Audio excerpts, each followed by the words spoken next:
Contohnya itu seperti bebek, ayam, ular, angsa, ya. Ngentok.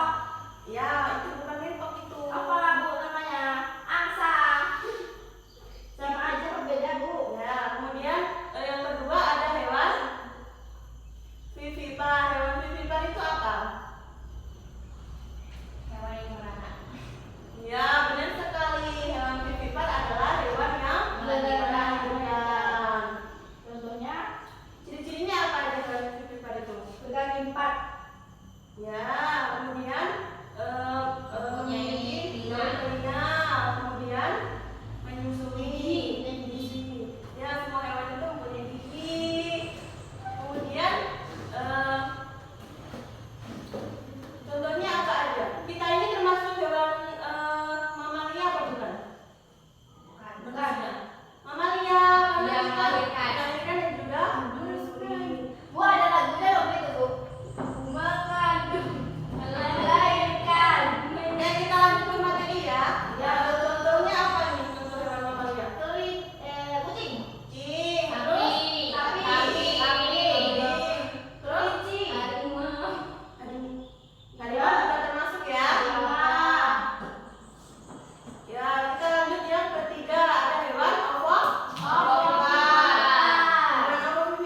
Apa soalnya? Coba bacakan.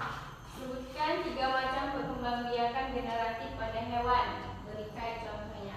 1. Ovipar atau bertelur. Contohnya ayam, ikan, kura-kura. 2. Vivipar atau melahirkan. Contohnya sapi, kucing, kelinci. Dan yang terakhir ovovivipar atau bertelur berkembang dalam tubuh induk. Contohnya hiu dan beberapa jenis ular. Udah ya. Ada ikutin. Kalian semua udah paham ya materi kali ini ya? Ya, Bu. Dapat kita simpulkan bahwasanya perkembangbiakan hewan itu terbagi menjadi 3, yaitu ovipar, vivipar, dan ovovivipar. Ovipar berkembang biak dengan cara bertelur. Nah, kemudian vivipar berkembang biak dengan cara Melahirkan. Ovovivipar berkembang biak dengan cara Telur dan dalam tubuh melahirkan. Oke, sampai di sini ya materi kita kali ini. Ibu harap kalian dapat memahami dan dapat mempelajari lagi di rumah ya. Ya, Bu. Nah, untuk pertemuan berikutnya jangan lupa dibuka kembali bukunya. Kalian belajar besok tentang perkembangbiakan secara vegetatif.